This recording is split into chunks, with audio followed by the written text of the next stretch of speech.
তো আমরা টাকা দিয়ে গালি শুনতাম কেন? না আমরা টাকা কারা দিয়েছেন বলেন। 70,000 টাকা করে নিছে ভাঙছে, এবার বলে সাংবাদিকরা মিডিয়ারে থানা পর্যায়ে দিছে টাকা, বুঝছেন? কিউ রে টাকা দিছে না, টাকা যদি দিত দোকান ভাঙলো কেন? যে টাকা দেওয়া হয়েছে সম্পূর্ণ টাকা শুক্রবারে বুঝাই দেওয়া হবে। যে টাকা দিছে ওদের কাছে এই টাকা পুরোই দিব, কম দিবে না। এই টাকাটা দিব হলো শুক্রবারে সকাল 9টা।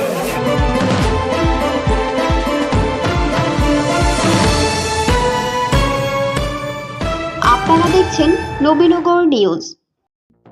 ব্রাহ্মণবাড়িয়ার নবীনগর উপজেলার বাঙ্গরা বাজারে সরকারি জায়গায় অবৈধ দোকান নির্মাণে অর্থ আত্মসাতের অভিযোগে বাজার কমিটির বিরুদ্ধে ক্ষোভ প্রকাশ করেছেন স্থানীয় ব্যবসায়ীরা। জানা যায়, বাজার কমিটির সভাপতি ইউপি চেয়ারম্যান রবিউল আওয়াল রবি ও সাধারণ সম্পাদক কুদ্দুস মিয়া প্রায় শতাধিক দোকান নির্মাণের অনুমতি ও প্রশাসন সহ নেতাদের ম্যানেজ করার জন্য স্থানীয় ব্যবসায়ীদের কাছ থেকে কয়েক কোটি টাকা হাতিয়ে নিয়েছেন। সম্প্রতি জেলা প্রশাসক উচ্ছেদ অভিযান চালিয়ে ওই সরকারি জায়গায় নির্মিত অবৈধ দোকানগুলো ভেঙে দেন। দোকান নির্মাণের জন্য প্রশাসন ম্যানেজ করার জন্য টাকা দিয়েছিলেন, তারা এখন নিজেদের প্রাপ্য টাকা ফেরতের দাবিতে ফুঁসে উঠেছেন।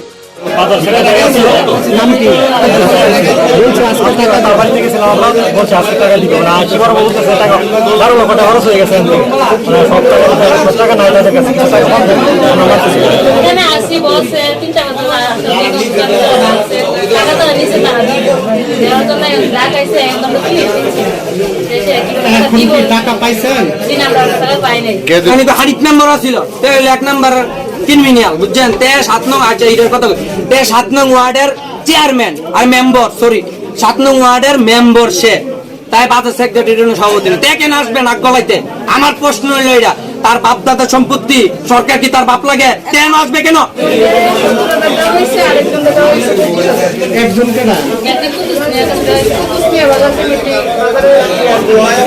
শুক্রবার বাজার কমিটি মাইকিং করে ঘোষণা করে যে 18 জুলাই রোববার টাকা ফেরত দেওয়া হবে। এরই প্রেক্ষিতে রোববার বিকেলে ভুক্তভোগী ব্যবসায়ীরা মোবারক প্লাজা সংলগ্ন সাবেক ইউপি সদস্য আব্দুল বাতেন মেম্বারের দোকানে এসে টাকা ফেরতের জন্য উপস্থিত হন। উপস্থিত ব্যবসায়ীরা অভিযোগ করেন বাজার কমিটি তাদেরকে কম টাকা ফেরত দিতে চেষ্টা করছে। এ নিয়ে তারা প্রতিবাদ শুরু করলে কমিটির পক্ষ থেকে আব্দুল বাতেন মেম্বার নিশ্চিত করেন যে আগামী শুক্রবার সকাল 9টায় সকল ব্যবসায়ীদের টাকা ফেরত দেওয়া হবে। ব্যবসায়ী ফিরোজা বেগম বলেন, আমি একটি দোকানের জন্য 7 লাখ টাকা দিয়েছি, কিন্তু এখনো দোকান বুঝিয়ে দেওয়া হয়নি। চেয়ারম্যানের ভাই বাসার আমার দোকান জোর করে দখল করেছে। 6 লাখ 7 লাখ টাকা দিছি, 20 লাখ 70 রাখছে 20,000 আর 6 লাখ 80,000 নিচে বিকাশে নিয়ে জোরে বাসারে বলে দল করে রাখছে। বাসারে বলে চেয়ারম্যানের ভাই। অন্য এক ব্যবসায়ী সালাম চৌধুরী জানান, আমাদের কাছ থেকে লাখ লাখ টাকা নিয়েছে বাজার কমিটি। এছাড়া মোহাম্মদ দিদার মিয়া বলেন, বাজার কমিটির বিরুদ্ধে কেউ কথা বলতে সাহস পাচ্ছে না। তারা প্রত্যেক দোকান থেকে টাকা নিয়েছে এবং আমাদের কোনো কিছু জানানো হয়নি। আমরা আমাদের টাকা ফেরত চাই। 70,000 টাকা করে নিছে ভাঙছে, এবার বলে সাংবাদিকরা মিডিয়ারে থানা পর্যায়ে দিছে টাকা, বুঝছেন? কিউ রে টাকা দিছে না, টাকা যদি দিত দোকান ভাঙলো কেন? দোকান ভাঙবো কেন? আপনার একটা মাল কিউ টাকা পয়সা কিছু নিতেছে না, মুরগা টুরগা যা আছে সব আছে। কত টাকা দিচ্ছেন? 1 লাখ টাকা দোকানের জন্য।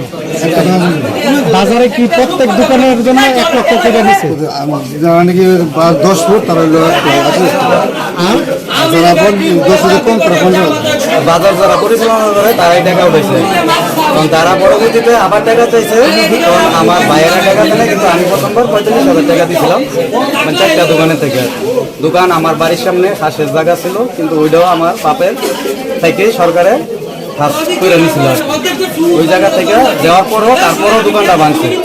এই সময় বাঙ্গরা বাজার কমিটির কোনো নেতৃবৃন্দ উপস্থিত না থাকায় তাদের কোনো মন্তব্য পাওয়া যায়নি। যে টাকা দিছে তাদের কাছে এই টাকা পুরোই দিব, কম দিবে না। এই টাকাটা দিব হলো শুক্রবারে সকাল 9টা। নিজস্ব প্রতিনিধির পাঠানো তথ্যচিত্রে নবীনগর নিউজ।